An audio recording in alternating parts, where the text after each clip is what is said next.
Hey, everybody. Welcome to the stream on this beautiful Friday afternoon.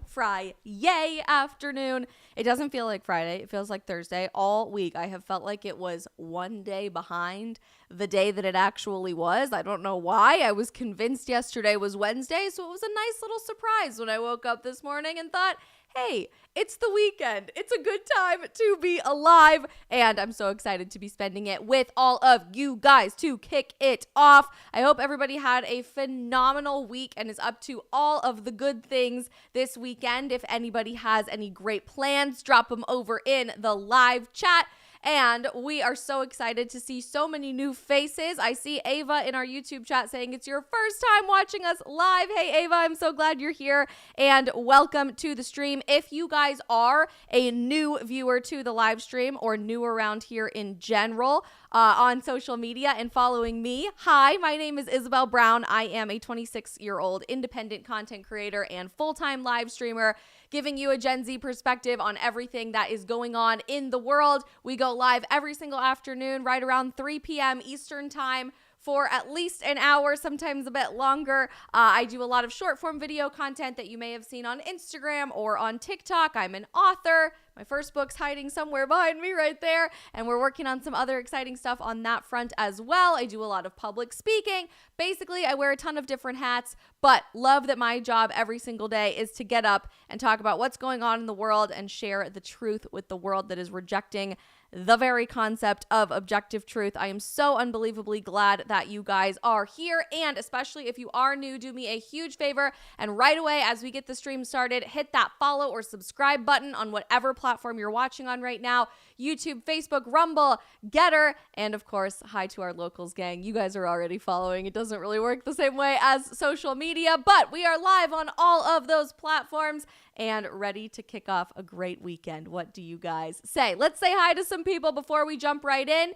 Evan is over on YouTube. Hey, Evan, happy Friday. Ava, as I mentioned, Marky's watching. A Nintendo fan is watching, says I missed the stream yesterday because I had to work. Not to worry. If you guys ever do miss a stream as it's coming out live, it'll always stay up on the channel unless there's some crazy turn of events otherwise, but it will always stay up on the channel that you guys can go back and rewatch. Fredster is watching. Dutch Canadian is here from the Netherlands. So fun. Dirty Mike is watching. We've got Jake watching down under. I have the worst Australian accent, by the way. I'm not even going to try it. It's really bad. And I have a pretty bad New Zealand accent. I'm very convincing with certain types of a British accent, but I got to really work on my Australian accent is all I got to say, Jake. Maybe you can give me some lessons along the way. Lucinda is watching. Hey, Lucinda, welcome back. Brenda's here. We've got Los Rabosa watching. Jim is here on YouTube and many others. Over on Rumble, lots of you guys watching, but not a ton of you using the chat. I know that there's been some issues with Rumble and using the chat. You guys can type things, but it doesn't always go through. So I hate if that is the case. Feel free to jump over to our locals community Rumble, which is directly tied to you. The link will be somewhere right in there around my Rumble channel, and you guys will definitely be able to use the chat that way. Over on Getter, Nitty Witty is here. We've got Los Barrios watching and several others, and the Getter or the locals gang is out in full force. African Warlord is here. Mountain Lover is here. Alex Padron is here. The guy you knows is here. Daniel Maynard and many, many more. Thank you guys for joining us to kick off your weekend, and welcome to the party. We try to make this as interactive as humanly possible because in the world that I work in, there's a lot of pre-recorded videos. There's a lot of political pre-recorded podcasts, a lot of radio stuff or television, but there's not a lot of authentic real-time connection with your favorite creators. So that's why we go live on purpose. It is 3:23 p.m. in Miami, Florida, in the spare bedroom of my apartment where we are streaming right now. I'm seeing your messages come through in real time, and we really do want you guys to be able to ask questions and participate in the conversation throughout the stream as much as possible. So At any point, if you agree with something that I say, if you disagree with something that I say, today's a pretty controversial one, so I definitely want your thoughts. If you ever have questions or reactions or any of the above, please drop all of it over in our live chat on the side of the screen. I'm a pretty smart cookie, but I'm not smart enough to read your mind, so I definitely want to make sure this is a two-way conversation and that you guys can get to know each other as much as possible. Candler, so great to see you on here. Much love. Thanks for jumping in and spending your Friday afternoon with us. And Jake, thank you so much for your donation in our super chat. Every time you guys donate, it is such a huge benefit to my life as an independent creator and helps make all of this possible every single day. Okay, I said it was going to be a controversial one, so I think we should just jump right in. And I'm going to say up front, I don't want you to hear this stream as a put down or a condemnation if you really enjoyed being in a sorority or you really enjoyed being in a fraternity, just generally participated in Greek life in your college experience. I'm glad that you had a wonderful experience. I have no intimate experience myself with that whatsoever. I was not in a sorority in college. I didn't ever really want to be in a sorority in college. I didn't rush. I had no realm of concept of what that would mean for my life. My sister is in a sorority and she seems to really enjoy it so far. It definitely has its headaches, but on her college campus has made a lot of sense for her to be in a sorority. But let me tell you what, I have a lot of thoughts about the rush process. And if you're not from the United States of America, I know we have a lot of international viewers on the stream. Generally speaking, the term rush means that you are like trying to join a sorority. It's like showing up to try to join a club, and this club that wants your money is vetting whether or not you're a good fit for the club. It's an exceptionally confusing, difficult process that, honest to God, I just don't fully understand. I don't think I ever will fully understand it because I didn't participate in it myself. But in the last several years, since I graduated from college, I graduated from undergrad in 2019 and grad school in 2020, I feel like the rush process at large and the sorority process at large. Okay, I need to back up even further because some of you guys from other countries don't even know what a sorority exists. Okay, so a sorority, just generally speaking, is traditionally a women's only, like, private organization that you would join in college. And it's just for girls, and it's supposed to be for like networking or business opportunities after college, or to like have a sisterhood of people that you can reliably lean back on as your built-in friends throughout college. There's usually a house that's like super big and fancy that you can choose to live in when you are a part of the sorority. But the whole point is for like networking, to meet people, to have like a built-in group of best friends all the way throughout your college experience. Sororities exist for girls and fraternities typically exist for guys, but there are like academic fraternities that are co-ed. There are organizations that we would call fraternities that are co-ed, and it's supposed to find your like sisterhood of best friends all throughout college. Growing up, I did not have the best female friendships. I was brutally bullied by girls in middle school and high school alike, so maybe that's what predicated my notion of never wanting to join a sorority. I also grew up with all sisters in my house. It was just 3 girls, and it was all pink and all girls all the time, so like that was my entire childhood. I didn't really feel the need to continue that in my college experience, and certainly wasn't like longing for a sisterhood in college. Instead, I had a built-in sisterhood with my siblings, and those people will always be my best friends for the rest of my life. But generally speaking, just the overview to like zoom out, because I know not all of you have sororities. Sororities are like girls-only clubs, networking organizations, sisterhoods for 18 to 22-year-olds in the college experience in America to have your group of built-in best friends. And fraternities are basically the same thing for men. In the last several decades, sororities have become a really big part of the college experience in the American South in particular. So in states like Tennessee, Kentucky, Texas, where my sister goes to school, and particularly Alabama, where you guys know my fiance grew up, sorority culture is everything. Like, it is the pinnacle of the college friendship experience, and upwards of 90% of people who go to a big public 4-year university or even a private 4-year university in the South will go through the process of trying to join a sorority when they start their college experience, because it's the easiest built-in way to meet people, and everyone, like almost universally in the South, participates in Greek life. I went to college in Colorado. I grew up in Colorado. There were maybe 12% of my student body that actively participated in Greek life to join a sorority or a fraternity. And so it wasn't really necessary to meet people. I was super involved on other endeavors on my college campus and in my college experience through student government. I worked with the live mascot, which was a ram. So that was really fun. I got to run with him across the football field. I did a lot of stuff with religious life on my campus and was part of tons of other clubs and was just really busy studying. I was pre-med, so I didn't have the luxury of being able to rush because I would have gotten really bad grades on all of my initial exams and assignments in chemistry and biology and some really important freshman year classes that you had to get through as a pre-med major. So it was just never really on my radar. But if you go to school in the South in particular, rush week is everything. It's usually either the first week of school or right before school starts.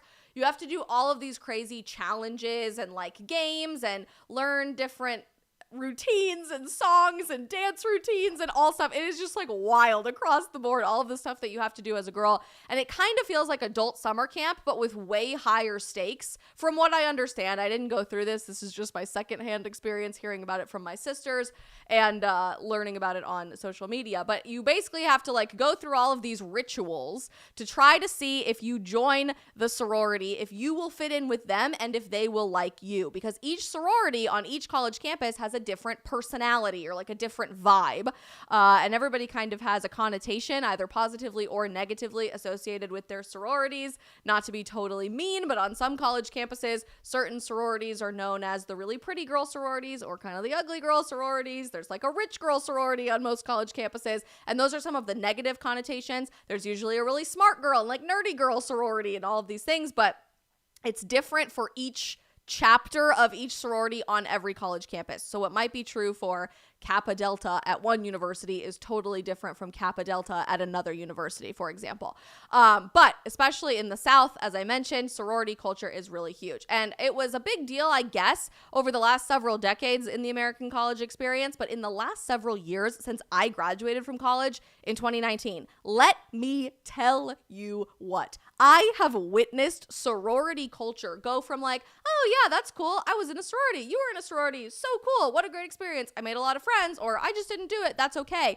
To being like literally life or death for my generation. And maybe it's the drama associated with sorority culture that we're seeing on TikTok and the rise of TikTok content in cahoots with Greek life and sororities. But yes, HWD, that's a great example. It is literally like the Animal House movie, but like higher stakes and way more drama, because unlike Animal House being about a fraternity, this is sororities and it's girls, and girls are already naturally way more dramatic than guys, especially at age 18 to 22. And so last year we saw sorority culture and rush culture at the University of Alabama completely break the internet. And what became known as Bama Rush Week, or rushing for a sorority at the University of Alabama, was everyone's entire TikTok For You page for like a month. Everybody was posting about what they were wearing and what they had to buy for Rush Week and what houses they were trying to rush and pledge to and get into,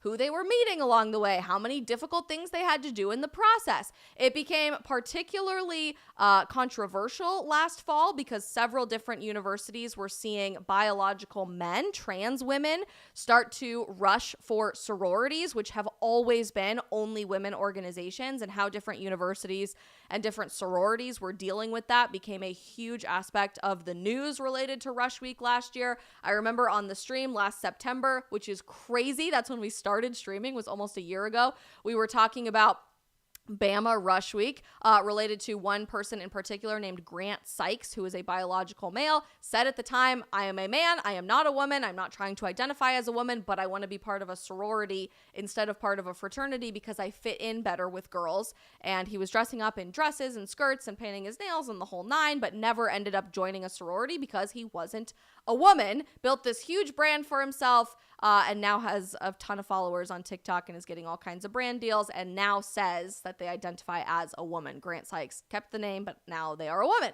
So it is this whole really controversial thing last year that erupted. I don't want us to focus solely on that part of the conversation, though, because that's not the point of the conversation today on the stream. Lucinda very well said, once again, something not political at all becomes really, really political, which is sadly very true. I've known many girls who have been kicked out of their sororities and gotten in a lot of trouble with their sororities because they were openly conservative or because they openly shared their religious life or reposted something from somebody like Candace Owens on their social media. They've gotten in trouble and like suspended from their sororities for doing that, which is asinine. These are organizations that you have to pay money to be a part of. Like, you are voluntarily participating in this and that they still kick you out. It's really wild. I don't fully understand it, but it really has seemed to escalate in the last several years. I cannot wrap my head around it, and I don't know if you guys are wrapping your head around this or witnessing the same escalation of the drama and the intensity of Rush Week, but I cannot underscore enough to you how not real all of these videos that I'm seeing feel. Like, I feel like the drunk woman who got kicked off the plane the other day, who was so drunk that she's looking back at the plane and she's like, I'm telling you right now, that motherfucker is not real. That woman, I feel like that watching all of these sorority videos. Like, there is no way in hell that this is actually happening in real time and that people are spending this type of money to participate in this weird, I think, really toxic culture about sororities, but it is real. And that's the part that I just can't fully comprehend. Like, this feels more like a fever dream than reality to me, but it is in fact reality. So with that little small lead up to what we want to talk about today, I'm so excited to share these videos with you because this is what my TikTok feed looks like this week. And I cannot be the only person thinking this is just way too insane. Like, I would never, ever, ever want to participate in this. And again, if you had a great experience in a sorority, more power to you, more kudos to you. I'm not here to condemn your experience, but this seems like it would be literal hell on earth to me, okay? This would be literally terrible. The last thing I would ever want to participate in if I could go back and do college all over again. So I guess I'm grateful that I was a GDI, a goddamn independent, versus any other of the letters of a sorority. There is some copyrighted music in some of these videos, so I'm gonna have to like alter the audio a little bit, so bear with me for that. But let's just first take a look at what happens when you show up to these sororities and you figure out what their personality is all about to see if you fit in with them. What used to be like weird little clapping, creepy songs in the doorway, which were bad enough, has escalated to a level I don't think I ever could have wrapped my head around. Think about how much money these girls are having to spend on their like matching costumes and how many hours they are spending learning these dance routines for somebody to show up at your house and figure out if they want to live in your house and like be friends with you. Okay, that's basically what this is. Are you ready? Are you prepared? Because I don't think you fully are. What is happening? I have to play with the audio here a little bit, but like, how long do you think these girls had to learn this dance? What am I watching? I feel like I just came out of anesthesia watching this video. Oh, but wait, there's more. What? Drop it. What am I watching?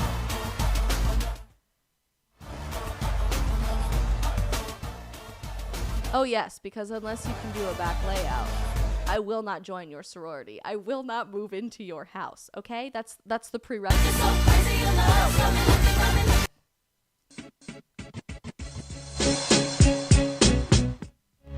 How long do you think they had to train to learn these dances? And I feel so bad for girls in the back. Like, they're just for hours and hours and hours and hours on end. Like, what is happening?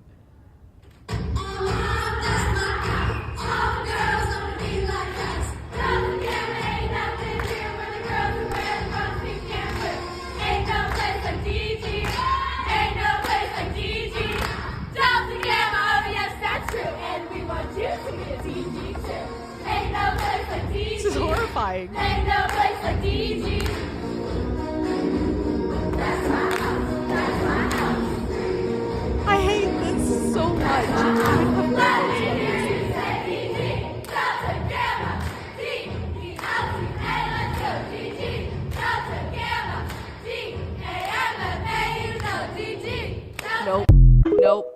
Nope. OPC Don says kids who grew up watching High School Musical are just trying to relive it in real life. See, I'd believe you if it was really about High School Musical. I love High School Musical. I'm like the world's biggest High School Musical fan.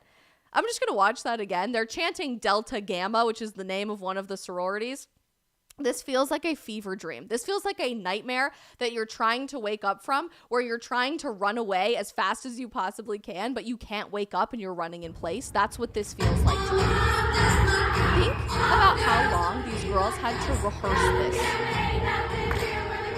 Forced fun. Sisters! This is horrifying.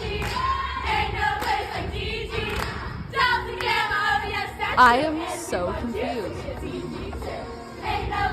They all look like copy and paste of the same girl, too. It's just wild.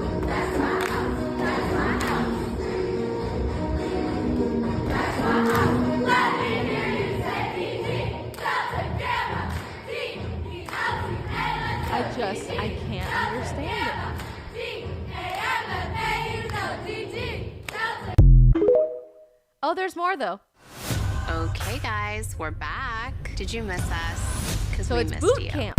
It's boot camp. We'll rewatch that one because it's not alone. It's boot camp now. Okay, guys, we're back. Did you miss us? Because we missed you.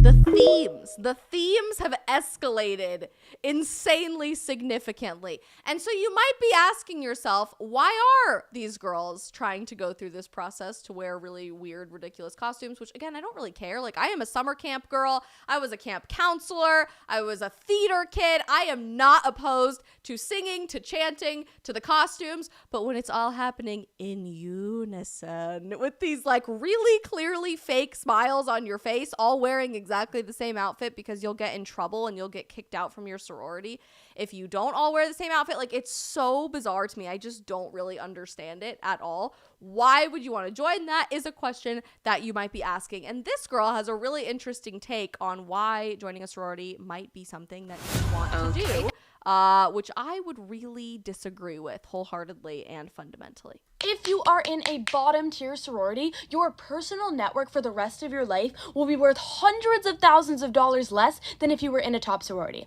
That is so cap. That is the biggest lie I have ever heard in my life. Not only do you need to join a sorority in order to have a rich, wealthy, impressive personal network, you cannot be in a bottom tier sorority. You have to be in a top tier sorority in order to have networking opportunities that will remotely make you successful in life. Girl, that is cap. That's because top sororities recruit people who are attractive, who are charismatic, who are well connected, and those people elevate your lifestyle by referring you to that job, by introducing you to that spouse.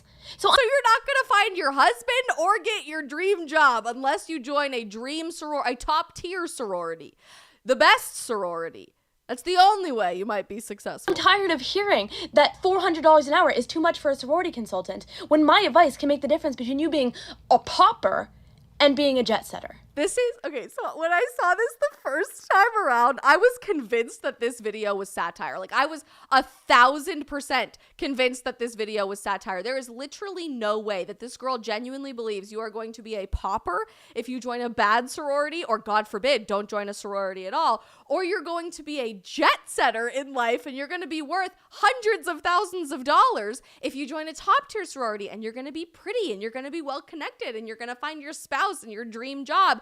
But then I did a little bit of digging. No, this isn't satire at all. This girl apparently is a sorority consultant, and the new standard would be paying someone like this girl for advice on the right sorority to join $400 an hour. $400 an hour in order to make sure your daughter is getting into the right sorority to make them successful later on in life. Like, what? I am just baffled and blown away by what that video led me to uncover. So I did a little bit of more digging about the whole sorority consultant thing, because I certainly had never heard of that in my own college experience. You showed up, you kind of hung out, you wore some cute t-shirts for a few days during sorority rush and recruitment season when I was in college, and whatever house you ended up fitting in with the girls the best was the house that you ended up joining, or the sorority that you ended up joining. But apparently now, the stakes are so high to get into the right sorority that people are spending thousands upon thousands of dollars, not just to join the sorority, which we'll talk about in a second, because being a part of a sorority is really, really expensive on top of your existing college tuition and the existing stuff that you have to pay for when it comes to college. This is pre-college, before you even show up for the first day of school, before you move into your dorm, and certainly before you ever even show up for rush. Now, parents are hiring sorority consultants at least $4,000 a pop to help their daughters figure out how to navigate the sorority recruitment process. And no, I'm not making this up. The Wall Street Journal published a piece about this just a few days ago. And as you can see, it's already extremely trending. There's a lot of shares from this article, over 1,000 comments on this article, because people are so blown away that this is really happening. But they say that getting into sororities is nearly as tough as the entry to top universities. You have to be trendy, but not too trendy. Be modest, but not too modest to fit in, but also be unique. Tara Weiss, who wrote this article for the Wall Street Journal, says sorority rush at the University of Georgia kicks off in August, a lousy time to wear makeup. You need to do it in a way that's appropriate in southern humidity, or else you're going to have orange rivers running down your face, says Trisha Addix. She recommends keeping a rush bag with deodorant, portable fan, water, and face powder on you at all times. And those are very real. They're extremely trending on TikTok. You guys will see what's in a rush bag here in just a second. That's the kind of practical advice Addix gives clients of her Georgia-based sorority consulting firm. So not only is this like a one-off business of people now, there are entire firms, entire businesses dedicated to telling girls what to wear, how to do their makeup, what to pack in a bag to join the right sorority, and how to make sure they're getting into a top-tier sorority instead of the really trashy sororities on their college campuses. Showing up in Dr. Martin's combat boots, as one client asked about, might not be putting your best foot forward in some sorority circles. She said, during rush, you're not going to be confident if you're wearing them, and everybody else is wearing espadrilles, which are like high heels. Addix offers a $600 seminar for women and their mothers to learn the basics about getting into a sorority. You can learn the basics about getting into a sorority from YouTube for free. Free 99. You can watch TikTok videos, as I have done for the last several days out of my own curiosity, for literally $0 to learn all of the same information, or just ask your older cousin or your neighbor or your aunt or your mom or your friend or any other person in your life that's been a part of a sorority for literally $0 to learn the same information. But now people are spending $600 for the preliminary seminar just to learn the basics about getting into a sorority. $3,500 on top of that buys unlimited access to sorority mentors who advise aspirants through every step. She is part of an industry emerging in recent years that sells tips and emotional support, because you need the emotional support when you're joining a sorority, psychologically speaking, to women who want to avoid missteps that threaten first impressions. Sorority consultants cover such topics as what to wear, how to act, what to say, and the wisdom of scrubbing your potentially off-putting social media posts. I learned this when my sister joined a sorority. They stalk you on social media for actual months before you ever even get to be involved in the sorority process. At least weeks, to make sure that you're going to fit in and that there's nothing problematic on your social media about anything that might make you a liability to the sorority. Emma Kelly, a recent graduate, says that hiring this woman, so I guess she spent $4,100 at least, was worth it. Otherwise, she risked entering blind into the arcane rituals, traditions, and unspoken rules of Greek life. She's the one who said, you have to be trendy, but not too trendy, modest, but not too modest, fit in, but be unique. She joined Delta Zeta at the University of Georgia. The trick, she said, is blending in and standing out, which is quite literally a paradox. Blending in and standing out at the same time is not possible. Psychologically speaking, how are we telling girls to navigate this process? I do not understand it. Be yourself. Be unique. Don't be like everybody else. But then we're also telling them you do have to be like everybody else, even while you are unique. I don't understand it. And I'm not trying to condemn it, but I'm fascinated by it. I don't understand it. If you understand it, please drop all of it in the live chat because I need help in trying to wrap my head around this. Getting into sororities has become nearly as competitive as acceptance to top universities. I think this sentiment depends on where you go to school. Like I mentioned, on my college campus, which was a big school, I went to school with 33,000 students. It was a pretty big public university. Only about 12 to 15% of our student body participated in Greek life. That was fraternities and sororities. So it was a lot easier to get in my experience and in my opinion. I think what they're referring to here is universities in the South that are really big, where 90+% of the student body participates in Greek life. So this is probably true for like the University of Georgia, University of Alabama, Auburn, schools in Texas, etc. Applicants are asked to write essays, give their GPA, and report whether they did volunteer work or played high school sports. Women submit application packages with as many as 30 letters of recommendation to join a sorority. For the record, I needed 2 letters of recommendation to get into law school. I think I added a third just for kicks and giggles, but I needed 2 letters of recommendation to get into law school, and I needed maybe 2, at 1 to 2 letters of recommendation to be accepted to work at the White House in their internship program. So why anyone would need 30 letters of recommendation to join something blows my mind. Some sororities require that applicants record video responses to their questions. My boyfriend went to Stanford, and he said this is more complicated than getting a Stanford MBA. This doesn't even sound fun to me. If it's more complicated than getting an MBA at the top tier university on the West Coast, one of the top universities in the world, why are we doing this for fun? Dameron tells clients that they need a social media presence, but warns that they will scour your posts. She suggests that women erase images of themselves in skimpy outfits or with alcohol. Instead, they should pile up posts, so fake their life, basically, create a different persona on social media than what exists in real life, about family, friends, hobbies, and volunteer work. It's about telling a story to help the sororities get to know you. Her fees run as high as $4,000 for on-call service during rush. Is that $4,000 an hour? Is that $4,000 period? You just call her anytime? You're going to call her at 3 a.m. and be like, help, I don't know what to wear tomorrow?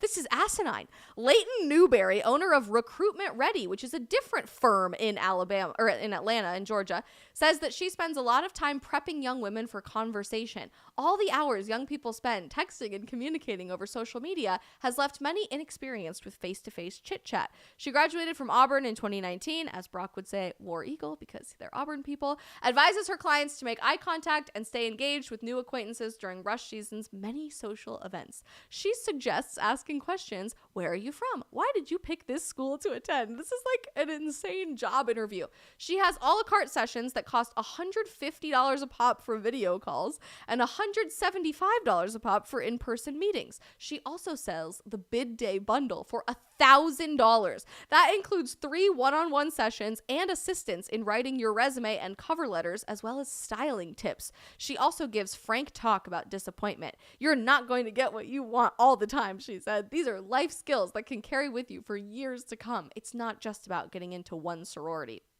Last year, 125,000 women sought a spot in sororities at 500 college campuses that provide data to the Pan-Hellenic Conference. That's like the massive mothership organization that oversees all of the sororities in the United States. And between a quarter and a fifth of them either quit or didn't get accepted. Hard to understand why they would quit if this is harder than getting a Stanford MBA to get into a sorority. Generally, sororities conduct 4 rounds of meetings with applicants, and they make the group smaller after each round.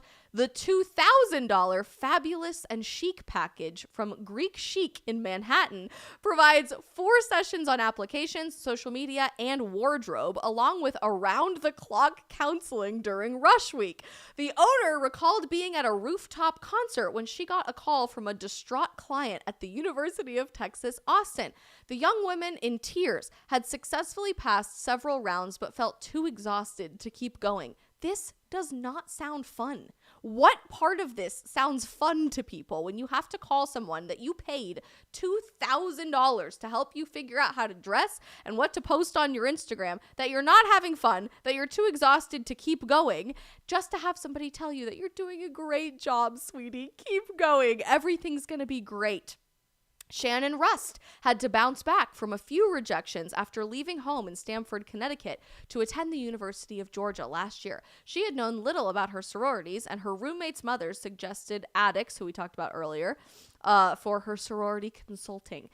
Her mom said at first she thought the idea of paying for a sorority consultant was crazy, but she went ahead and did it anyway. Russ said that after Shannon called her to say that she had been cut from several sororities, she was more upset than her daughter was. How could they not want my kid? Then she picked up the phone and got consoled. The mother got consoled by the sorority consultant. Having someone to be able to call 24/7 to talk me off the ledge, was immeasurable. So you too can hire someone for $4,000 a pop to talk you off the ledge when your daughter doesn't get into the sorority of her dreams, I suppose. And lest you forget, your daughter better not get into one of those low, trashy, bottom tier sororities, or risk not marrying the man of her dreams, or not getting her dream job in life, or not having the same opportunities as all the other really popular, pretty successful girls on her campus. The only way to be happy is to get into something that is a miserable experience to get into in the first place. Not from my point of view or my words, what these own girls were saying, that they were too exhausted to continue, and that's the only way you're going to be happy in college. So that's just to get in, right? And then let's say you do get in. The thing that always just totally baffled me about sororities, period, was how much it cost to be a part of the sorority that you got accepted into, and like sweat, blood, and tears went into getting you into the sorority, but now you owe them a big fat check every single semester. News Nation reported that at the University of Alabama, what they found was the average cost to join a sorority. I think this is actually nationwide, but obviously Bama Rush is what got this whole thing started. The average cost to join a sorority is between $1,000 and almost $5,000 per semester, with the average college experience being 8 semesters long. What are we looking at here? I'm not good at math.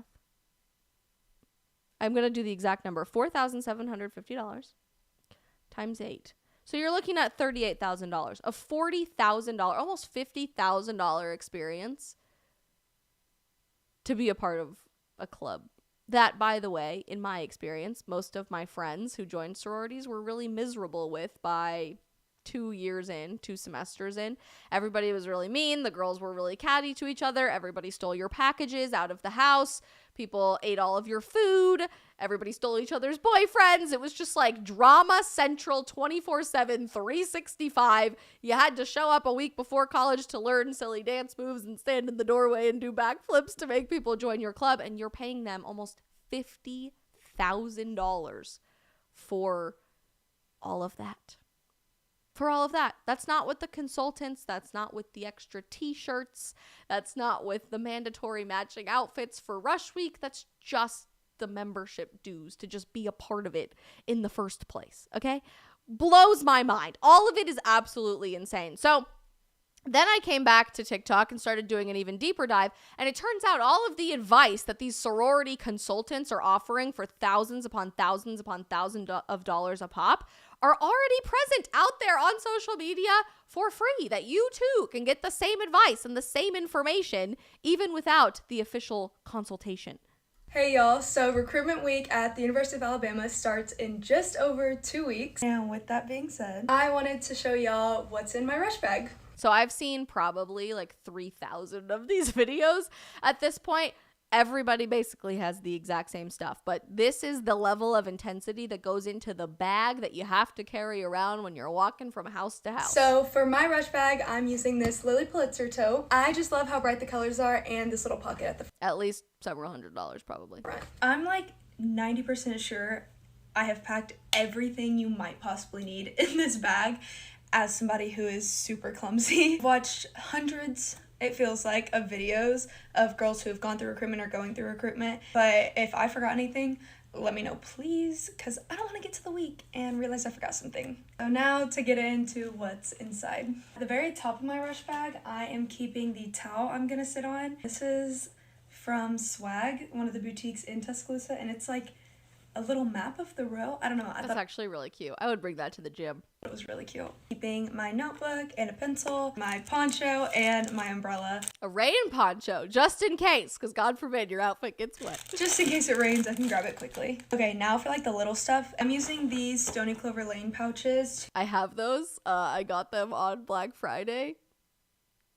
You don't want to know how much those To cost. kind of keep everything organized is all like personal care stuff that I might need. So first in here are blister band-aids in multiple different sizes, and then also a big pack of just the Girl's heel blister prepared. band-aids. She's wildly a little prepared. first aid kit. This spray I feel like I'm watching a wildlife documentary on like Animal Planet, just like observing observing people in their natural habitat here. I just was never a part of this. So it's absolutely fascinating to me, the case study of all of the things that have to go into this in order to successfully navigate all of it. I'm blown away. that numbs your feet because walking in heels all day. She's gonna numb her feet because she has to walk in heels all day on concrete. Is no joke. A whole bunch of different medicines. I have Advil, Excedrin Extra Strength, the chewable Pepto tablets, and mini cough drops. And I also have lotion in case I'm still peeling during recruitment week. Lotion, sunscreen, and Aquaphor. Because This girl is prepared. She's like a paramedic. She's got you everything. can't chew gum in the house, I have mints. Oh, you can't chew gum. That's a rule. You can't chew gum in any of the houses, but you still need fresh breath. Also have these little floss and toothpick packs, as well as these little mini toothbrush things. My favorite hand sanitizer, some Q-tips, some face spray, deodorant, and I'm bringing a full-size one because I prefer the gel and I could not find a travel size. Probably is my favorite shocking. part is this little razor thing. So this side sprays water, and then this side is like a little soap, and then these two sides are razors. That thing is ingenious. I've never seen that thing before. She's bringing a razor with her to shave her legs just in case. Love this thing when I played sports, so I'm bringing it just in case. And then this bag is everything I might need for my clothes. In this bag, I have 2 Tide sticks and shout wipe, a wet one, lint roller, wrinkle thought of release spray, everything. earring backs, a mini sewing kit, a pack of different size safety pins. In case of any wardrobe Brenda says this is like a Mary Poppins bag. It actually is. Like, this girl literally thought of everything. functions, I have a pack of fashion tape, 2 more of my favorite kinds of body tape. This bag is kind of all my face stuff. Bringing my Brazilian Bum Bum perfume, my hand cream, makeup wipes, oil blotting sheet, cute little oil just keeps roller going. with the refillable stones, spray face sunscreen, some extra setting spray, my favorite lip combo. This is the Charlotte Tilbury Pillow Top. My favorite Dior lip glosses, my powder, and my powder puff. And lastly for that bag, I'm bringing this super cute little Gucci mirror. They gave it to me as a gift and I thought this was the perfect time to use it. They're literally all the same bag. I'm gonna label them differently so I know which is which. At least she's prepared. You know what? Good for her. I don't have half of this stuff in my bathroom right now, but like she has all of it ready to go. You go, girl. I am cheering you on. I hope you figure all of this out. This video still has 1.5 minutes left. I don't know what else could possibly fit in this girl's bag that she's gonna tote around with her all day, but I'm invested. This is my hair care bag, being a mini hairbrush, my living proof dry shampoo, some hairspray, my hair wax stick, 2 super cute hair clips, a scrunchie in case I want to like pull my hair out of my face, some extra clear elastics, blonde hair. I was literally thinking the other day, I don't even have those clear elastics at all anywhere in my house, and I need them because there's some little hairdos and stuff that I want to do, but I'm shocked. I'm shocked. She has 3 types of hair ties in this bag. Candler, you just said I'm going to be honest, I don't have any of this stuff in my house. I know. Like, I'm shook. I'm shook. Bands, draw bobby pins. I also may or may not have ordered a cordless curling iron as my hair does not hold curl even a little bit. So I'm hoping I'll just be able to stick it in my bag and do touch-ups really fast. I'm not sure. We'll see. It's I'm supposed so to be coming in soon, so I hope I can use it. Ran out of hot pink ones. This bag is full of all like my tech stuff. So actually, the most important thing in this is my mini fan is actually super powerful. Powerful, at least. It is like disgustingly hot in Alabama, so I might go and pick up an extra one of these. I have my huge portable charger. It doesn't really fit my color theme, but the red is beautiful. I'm just going to say up front, I am the queen of my phone is always dead, which is sad because I use my phone for my job. Like, I create content for a living. And I probably have 80 portable chargers because I just keep buying them and then I forget to charge the portable charger. It's really bad. I hope that this girl has more fortitude and foresight than myself when it comes to the dead portable charger that you needed to charge your dead device. So supposed to hold charge for like a really long time. Also has a couple outlets, so I can share if anybody needs one. How much money do you think, I'm just totally curious, just estimate with me. How much money do you think this girl spent on all the stuff to put in the bag to carry around with her all day? Lucinda says if she doesn't have broken feet from walking in heels all day, she's going to have a broken back from carrying all of this stuff, like scoliosis. A fishing vest to carry all of this would be very, very helpful, HWD. This last one is a little extra. I found it on Amazon. So this is a portable charger, except it takes batteries. If there's one person... Girl, you just changed my life. If I got nothing else from this conversation, I will be ordering that portable charger today. Did I not just say that I'm always forgetting to charge the portable charger in the wall? Game changer. That is not extra. That's genius. Oh, that's good. The person who is going to forget to charge their portable charger, it is me. Be the one to I might have more in common with this girl than I thought. have a dead phone and a dead portable charger. I don't know, in my head, batteries would last longer too. I don't know. Other things I'm going to put in my rush bag that are not here yet is a hydro flask because That's a water bottle, in case you don't know.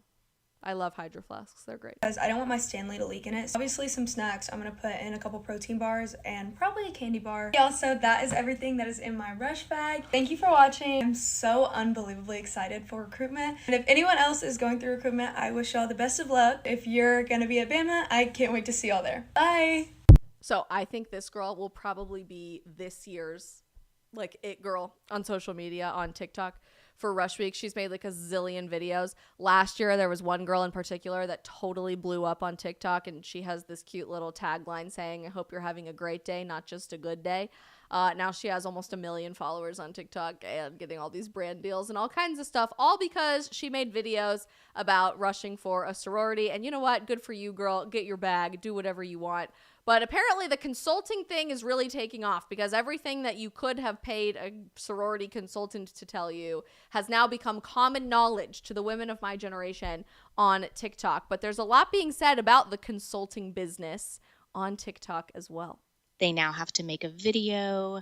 They have to do essay questions. So it's not just like showing up in a cute dress anymore. And when you This girl is a Rush consultant. Her name is Lori Stefanelli, and she's defending why you may want to spend thousands upon thousands upon thousands of dollars to hire someone like her to get your daughter into a sorority in the first place. you go to a school like Alabama, where they could potentially have 3,000 girls going through recruitment and only 18 houses available, how do you stand out? So I only know about this from like what I've seen on social media. Mhm. And when I look at it, like everybody kind of looks the same. Like this house, they all look the same. Mhm. This house, What did I say? What did I say? they all look the same. That's by design, because it's marketing.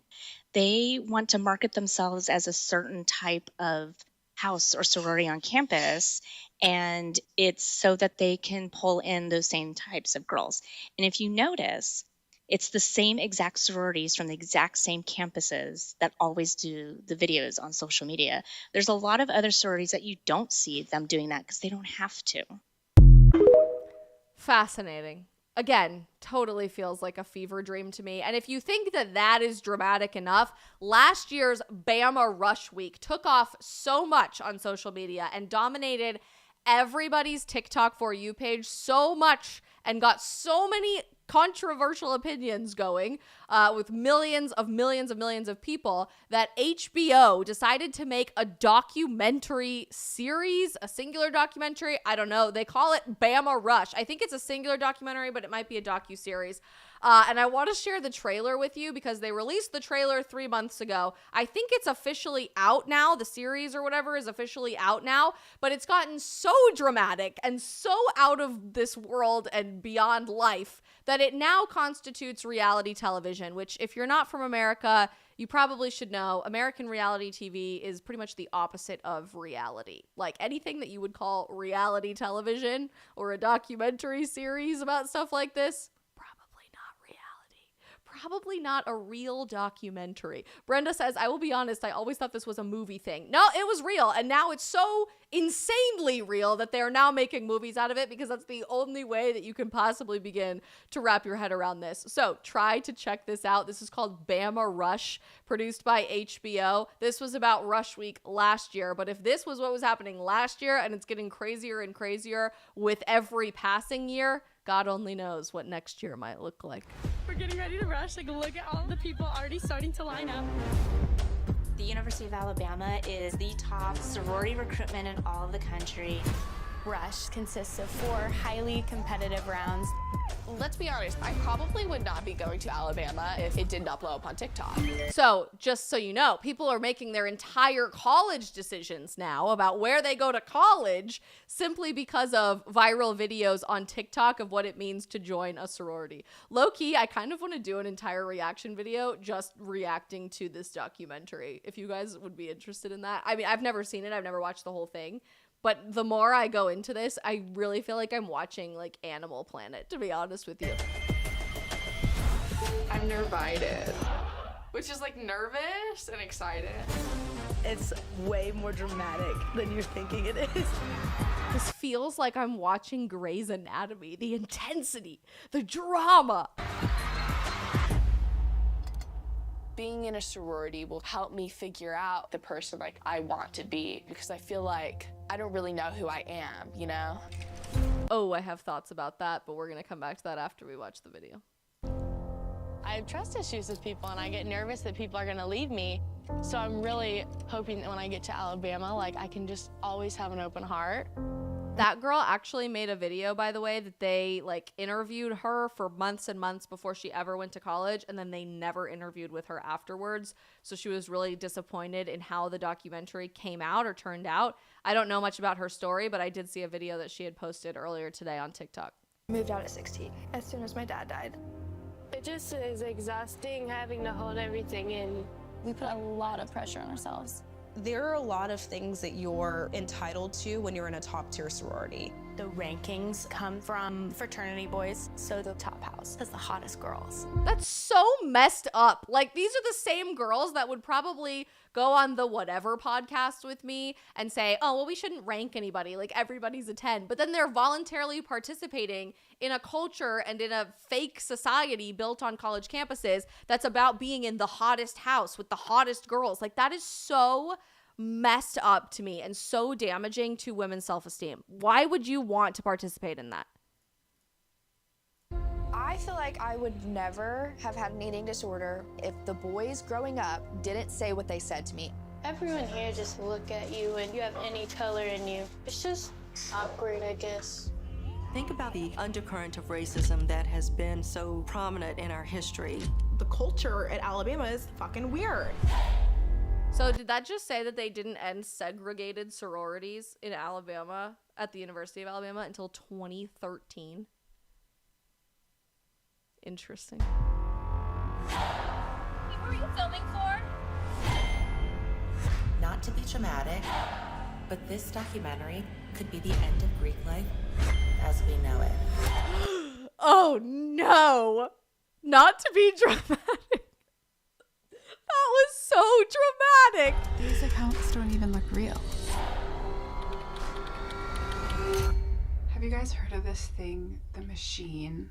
Yeah, okay, so The Machine is actually really real. We're gonna have to do a different video about that another time, but The Machine isn't localized just to Greek life. It's all of the important organizations on campus. Being a part of student government, that definitely exposes you to The Machine. I totally get it.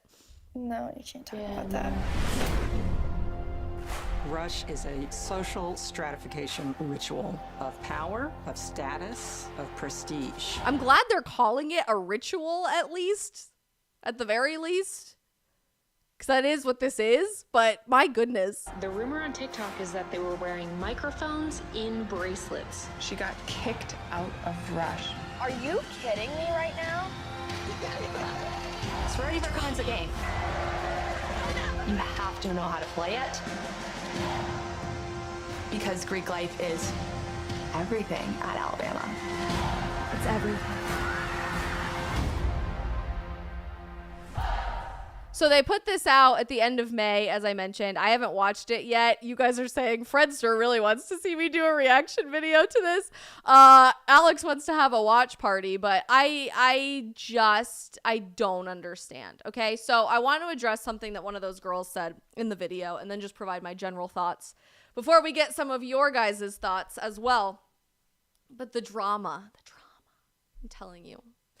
This girl said, dang it, now I can't even remember what she said. Oh, she said that she doesn't know who she is yet. I don't know who I want to be. I don't know the woman that I want to become, and I feel like joining a sorority is going to help me do that.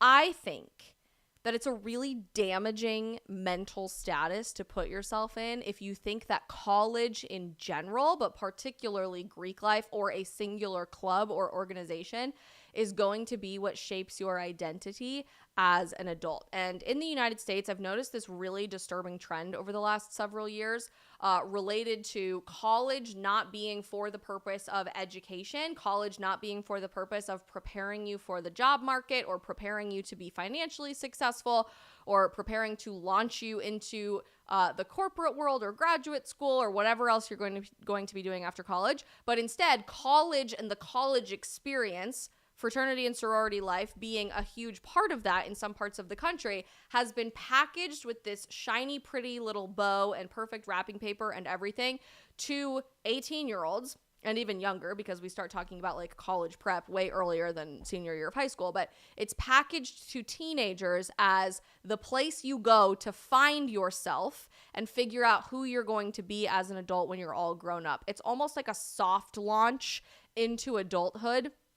And it's totally okay to not take anything seriously. It's totally okay to like mess around for 4 years and get okay grades and just, skip through whatever that's going to look like, because your real life, your real adulthood, your real grown-up status isn't going to show up or happen until you graduate from college, until you walk across that stage when you're 22 or 23 years old, which I just believe is a really damaging way to look at adulthood in Western culture and Western civilization, because there's a delayed process of self-identification. There's a delayed process of taking responsibility for your life. And there's a delayed process of being an active participant in society. In many ways, I think the college experience in America, and I love that my generation is really waking up to this and fighting back against it in real time, but I really think that the college experience in America has become kind of like adult summer camp. And that's not to rag on summer camp. I am the queen of summer camp. I went to camp every single year when I was growing up. It was the one constant in my life when I was moving around all the time and changing schools all the time and getting really bullied by different kids in different schools throughout all of middle school. And then later on in high school, like the one shining pinnacle moment of my childhood, my best memories in childhood, was from summer camp. I ended up going back and working at camp as a counselor, but so many aspects of college in general, and then especially Greek life that I have observed in my own college experience and now after I've graduated, feel like we are tailoring like this soft launch into adulthood of delayed gratification, delayed responsibility for your life, by making you into this like extended camper at college for the next at least 4, maybe longer years of your life. There's this like half in, half out adulthood, childhood mentality. And with Greek life in particular, this girl even just said it herself, right? She was the one who admitted this. I think we've created this expectation for girls that you aren't supposed to know who you are. You shouldn't have any idea what your identity is. And the only way to really form your identity is to join a group of girls that look exactly like you, that probably think exactly like you, that have really similar majors to you and similar GPAs to you and date the same guys as you and have the same hobbies as you, because you have to fit in with the sorority that you are accepted to. And then we allow, whether voluntarily or not, other people to dictate what our identity is supposed to look like for us, to the point that we become 22, 23 years old and we have absolutely no idea who we are, what our purpose is, what we're supposed to be doing to give back to society, how we need to take responsibility for ourselves, etc. African Warlord says, no wonder women are having relationship issues. Like, yeah, exactly. No wonder women are having relationship issues. We have absolutely no idea how to have a healthy, non-codependent relationship with other women when our entire identity is built on You're just like me. I'm just like you. Great. That solves all of it. And that's exactly who I am. And now I figured out exactly who I am and who I'm supposed to be for the rest of my adult life. And then we all have these crises a few years later in the job market, in the working world, in our dating experiences, etc., where we really don't know who we are. We let our identity and the things that we are passionate about and our hobbies and the things that we love to do be shaped by other people in an effort to try to fit in instead of figuring out who we were uniquely created to be by the creator of the universe. And so I don't know if there's a teenager watching this. I don't know if there's anybody thinking about Greek life or whatever watching this. If that's going to be a positive experience for you and you think it's going to be really awesome and fun and a great way to meet people, awesome. I hope you have the best experience under the sun. I know lots of people that have joined sororities and fraternities for men alike that had a really wonderful experience and would not have changed it for the world. They made their best friends there. They might have met their significant other through Greek life. But I don't want you to think that that is the only way that you are going to find yourself. I don't even want you to think that college is the only way that you are going to find yourself, because sadly, in many scenarios and in many situations, you don't find yourself in college. You just put it off for a few years and you treat it as an excuse to not figure out who you are and what you're supposed to be and what you're supposed to do with this extremely temporary lifetime that goes way faster than you think that it is. I certainly don't want you to think that the only way you're ever going to be successful financially in the business world, with your friendships, with networking, is to join a sorority. I went to a, no offense, but lower tier state school. It was not competitive at all. It had a really high acceptance rate. I planned on going to the big prestigious universities, either public or private, when I was preparing for college, and got pretty gypped in the college application process. I didn't get into any of my dream schools. My absolute dream school I was waitlisted at. I actually applied early decision, which is like binding. If you get in, you have to go. And they didn't accept me early decision. They deferred me to the regular application pool. I ended up getting waitlisted at that school, and I waited and waited and waited all summer, and I never got off the wait list. So I bought into this idea, okay, I have to go to the best school that I did get into, the highest ranked school that I did get into. And I'll probably join a sorority or whatever. Like, I need to do what I have to do to make sure that I'm going to be successful. So I accepted a spot at a school in the Bay Area, in the San Francisco Bay Area in California. And about halfway through the summer, ironically, while I was working at summer camp in Colorado, I was leading a backpacking trip, and one of the teenagers on my backpacking trip looked at me and said, "You love Colorado. Why do you want to leave? Why is something so evident to you that you have to leave for college if you really love it here? You could stay here for another 4 years and be really happy." And I had never thought about it that way. And so I changed everything about 2 weeks before college. Ended up going to the crappiest school on my list, and still was so academically challenged. I met wonderful, interesting, captivating people that pushed me to be a better version of myself. I graduated debt-free instead of $250,000 in debt like I would have if I had gone to the school that I was previously enrolled in. I had opportunities and experiences that never would have been possible, both academically and socially, at the college that I went to. And that's because I chose not to go to the most prestigious school and do the pipeline to prestige of joining the sorority and doing all of the quote unquote right things in order to be successful later on down in life. I simply made the most of my experience as it was right in front of me, and that's possible for you too. I did not join a sorority, and I worked at the freaking White House in college with 100 other people, most of whom went to Harvard and Stanford and Yale and Princeton and Georgetown and the really prestigious schools that you would expect studying political science. Got to go work at the White House. I was pre-med and I worked at the White House in the most competitive internship program in the country in high school because I was different. I was unique. I didn't just do what everybody else told me was the only way to be successful as a young adult in college, and then after I graduated as a young adult in the working world. I didn't join a sorority. I didn't have a perfect GPA in college. I did in high school, and I put a lot of pressure on myself for that. But I didn't have a perfect GPA in college because shit happens and life happened. And I went through a lot in college.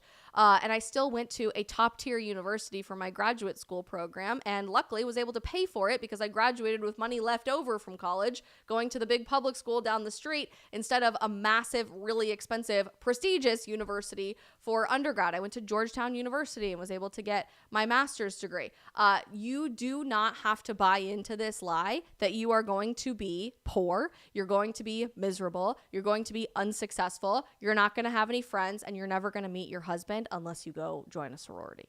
You do not need to spend $40,000 on top of your tuition in order to be happy and successful and well-connected. Nitty Witty has a great point in our Getter chat. So people are treating college like a religion or church. Yeah, we are. And sadly, I think it's because the American education system has become so unbelievably flawed, particularly as it applies to higher education. I could have learned everything I needed to learn in college to be a successful doctor probably in 2 years. And I was able to take a lot of cool elective classes and stuff on top of that. But think about the kids that go and they don't have a major. They're undeclared. They don't know what they want to study. They don't know what they want to do after school. They literally just take random classes for 4 years, maybe longer, because they don't know what to take. And these classes have nothing to do with your bearing of success on the job market. You're spending thousands upon thousands of dollars on classes that you might get F's in because you want to speak up for your values or don't actually do anything to train you to be successful in the job market. And then on top of that, you're spending thousands upon thousands upon thousands of dollars to voluntarily join clubs in order to fit in and be successful and be happy that ultimately don't have a bearing on your success really whatsoever, in my opinion. That could be different for you, but at least in my experience, had absolutely no bearing on my future success as an entrepreneur, as an intern, as somebody's wife. I met my fiance well after college and did not feel the pressure at all to meet that person through joining a sorority in order for it to be the right man or the most successful husband or whatever. So frankly, I believe the American education system needs a total reboot, especially for higher education. And what I love to see is that Generation Z is taking it upon ourselves to make that happen, even if people are saying that we're stupid for doing that. And it's so cool because our generation seems to be, for the most part, not through the HBO Max Bama Rush Week documentary or everything happening on social media, but for the most part, our generation is taking it upon ourselves to kind of reinvent the wheel of what success looks like in the United States. We are not buying into the idea that we have to spend $250,000 on a 4-year college degree to basically study underwater lesbian basket weaving just to have a piece of paper of a diploma to be successful. We go to college if we need to, if it's a prerequisite for graduate school or a specific job that we're hoping to do after we graduate, but Gen Z is unenrolling in 4-year universities at record numbers, and post-COVID, we're just choosing not to go to college right out of high school, right out the gate, in record numbers. Instead, we're going to trade schools at higher rates, which is awesome, and we need more of that. More and more Gen Zers are taking gap years, which I know many of you in Europe think is a really standard practice, and that's really normal for people to go travel for a year before they figure out what they want to do, to actually go like find themselves and have an interesting cultural immersion experience. My sister took a gap year in 2020. Obvious reasons. She didn't want to go to college right away to start her experience right in the middle of COVID, and had the coolest experience ever. And I regret not taking a gap year before I went to college. When I was trying to like change everything at the last second, that was an option for me, and I thought it would be a mistake, and I wish that I would have taken that. So I love that more people our age are choosing to do that. And interestingly, more Gen Zers than ever, with youth demographics in America within our generation, are starting our own businesses. Some studies are saying that 62% of our generation already has or is in the process of starting our own business right out the gate, just because, with pretty much no experience in the business world or in corporate America, certainly not as a CEO, but we're refusing to buy into this narrative, this predisposed pathway to success that doesn't actually lead to success, that I think can also apply to Greek life, which is why I'm bringing it up here, that you have to be an intern, and then you have to be an assistant, and then you have to be the lackey that does all of the annoying hard work and the grunt work, and then maybe you'll get into a management position, and then if you stay at the same company for 40 years of your life, you too might have an opportunity to be the CEO or the CFO or the COO. We're just bypassing all of those steps and on day one becoming the CEO of our own companies, which I think is unbelievably cool and inspiring, and is breaking this lie that our parents' generation taught us, that the only way to be successful, the only way to be connected, is to go to a prestigious 4-year university, to spend all kinds of money, even money that we don't have in student loans, to get a piece of paper that may or may not be any sort of bearing on whether we're successful in the job market at all, and may or may not even correlate to a job that exists in the job market whatsoever, go intern as much as we possibly can at a company, and then dedicate the next several decades of our life for loyalty to the same company that really doesn't give two craps about who we are, how much money we're making, and what our success looks like. We're reinventing the wheel in real time, which is so unbelievably cool. And it sounds like Gen Z really is breaking the model when it comes to just the sheer 30,000 foot level perspective of all of it. So don't believe that every single person under the sun is buying into this really wild culture that I just, for one, never saw as interesting or worthy of my time. But if there's a single one of you out there that needs to hear this, if you are starting college this year or in the next couple of years, you do not need to join a sorority to make friends. I made some of my absolute best friends during college. I had the coolest experiences during college.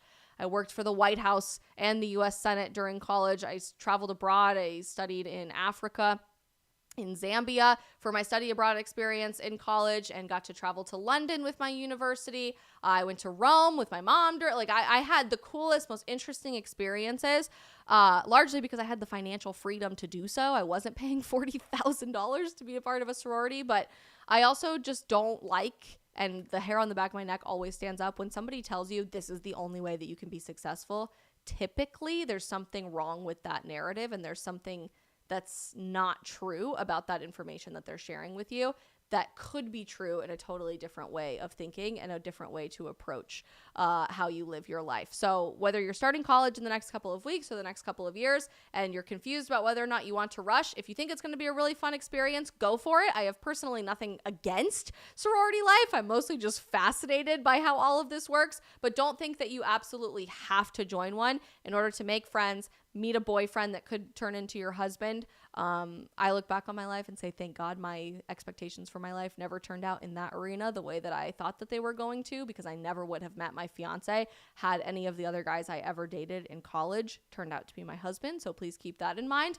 And you do not need to join a sorority to get internship experiences or be successful in the job market or have networking opportunities after you graduate. I have quite the impressive Rolodex of people that I am very fortunate enough to call friends and mentors in the space that I work in, and even in other industries when I'm just interested in learning something about.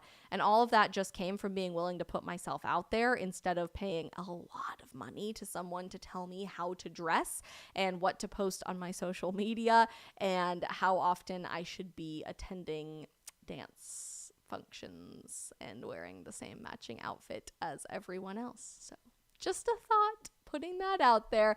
And generally speaking, even outside of Greek life, stop listening to the people in your life that tell you there is only one prescribed pathway to success. It is fundamentally not true. And I think it's really cool that our generation is reclaiming this idea that you can build your own American dream from scratch, even if nobody has done it before you, by blazing your own trail, because we do still live in the land of the free. Even with all of its problems and all of its reasons not to be proud of who we have become culturally, it's still worth fighting for, and it's still worth investing our time, our energy, and our passions into. So I hope that is an interesting message to leave with you on a Friday afternoon. If you guys are actually interested in doing a watch party for this, we might be able to do it over on Locals, but I certainly would be interested in making a review video, a movie review video for this documentary, as it is still trending this week on social media. Go look up more Bama Rush TikToks, because I'm telling you what, it is a wild reality, like a wild reality that so many people are going through right now.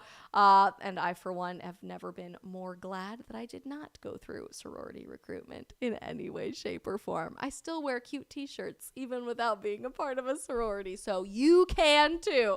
All right, you guys, that's it for this week. Thank you so much for joining us on the stream, especially all of our newbies who watched for the first time today. As we're leaving the stream, don't forget, we are going to do our post-stream Q&A over on Locals here in just a second that you are all invited to. So I'm dropping the link for how to join right now. We want to see as many of you over there as we possibly can, because we love seeing our community over on Locals grow. It's kind of like social media for people who hate social media, and way more directly connected to each other and to me. We get to know each other on a much more intimate level. So If that sounds like something you're interested in, plus all of our other locals specific and locals only content, would love to see you join us over there. And if you haven't already smashed that like button, hit the little heart and ring the bell, the notification button, to always be notified of when we are going live or when we post a video on whatever channel or platform you're watching on right now, please do so. More importantly, smash that follow or subscribe button on whatever platform you're currently watching on: YouTube, Rumble, Facebook, or Getter. As an independent creator, it takes a lot longer to grow, but means the absolute world to me every single time you guys hit those buttons, because we want to keep these conversations going to bring a countercultural, truth-based narrative to people who desperately need to hear it now more than ever. We are back for the stream Monday at 3 p.m. Eastern and have a lot of really exciting stuff to talk about in the next few weeks. Everywhere, we will see you Monday. Locals, don't go anywhere. We will be right back. Thanks, guys.